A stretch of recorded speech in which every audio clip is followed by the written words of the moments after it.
Azerbaijan strikes in Armenia, conflict escalates. Bakharly, Azerbaijan announced on Wednesday that it had struck missile launching sites in Armenian territory, a first raising fears of an escalation of the conflict in the breakaway region of Nagorno Karabakh. For the fifth day in a row, and despite strong appeals from both Moscow and the West, the ceasefire negotiated in Russia supposed to be in force since Saturday has remained a dead letter. For the first time, the Azerbaijani army announced that it had bombed missile launchers deployed at night on Armenian territory and which, according to Baku, were used to target Azerbaijan. The spokeswoman for the Armenian army confirmed the strikes on her soil but denied any intention to target civilian areas in Azerbaijan, specifying however that Yerevan reserves the right to target any military installation and any combat movement on the territory of Azerbaijan. Nagorno Karabakh, a territory mainly populated by Armenians, seceded from Azerbaijan shortly before the breakup of the USSR, leading to a war that left 30,000 dead and hundreds of thousands of refugees from both camps in the 1990s. Baku accuses Armenia of occupying its territory and armed clashes are regular. But the current hostilities are the most serious since 1994. After about 30 years of diplomatic stalemate, Azerbaijani President Ilham Aliyev has vowed to regain control of this territory by force if necessary.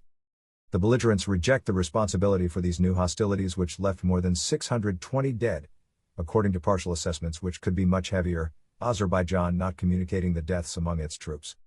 Flood of fire. Since the start of the violence, each side has claimed to inflict serious damage on the other. Nagorno-Karabakh President Eric Harutyunyan and Armenian Prime Minister Nikol Pashinyan, however, admitted on Wednesday that separatist troops had retreated north and south of the front line. For his part, Ilham Aliyev claimed on Twitter new conquests of his army. Close to the front, the small village of Bakharly in Azerbaijani territory was subjected to a deluge of fire on Wednesday according to an AFP correspondent. Of the 800 families living there, most of them refugees who fled Nagorno-Karabakh after the war of the 1990s, only 100 men remained. By staying there, we feel that we are also fighting, wants to believe Sakibatkit, 66, standing near a trench dug in his garden. On the separatist side, the capital Stepanakert was calm on Wednesday. Until the ceasefire signed on Saturday, this town of some 55,000 inhabitants was affected by regular bombardments which scared the majority of the inhabitants. Solidarity efforts. Turkey, which has sided with Azerbaijan since the start of the last clashes on September 27, and Russia, which is engaged in a military alliance with Armenia, are the arbiters of the conflict. In a telephone interview, Russian President Vladimir Putin and his Turkish counterpart Recep Tayyip Erdogan thus agreed on Wednesday on the urgent need for solidarity efforts to end the bloodshed as quickly as possible and ensure a transition to a settlement. Peaceful in the conflict, according to the Kremlin. Officially, this was the first call between Putin and Erdogan since the resumption of hostilities. Ankara said on Tuesday that it is time to find a new mechanism to resolve the Nagorno-Karabakh issue. Such talks would prove the powerlessness of the Minsk Group, the historic mediator of the conflict co-chaired by Russia, France and the United States.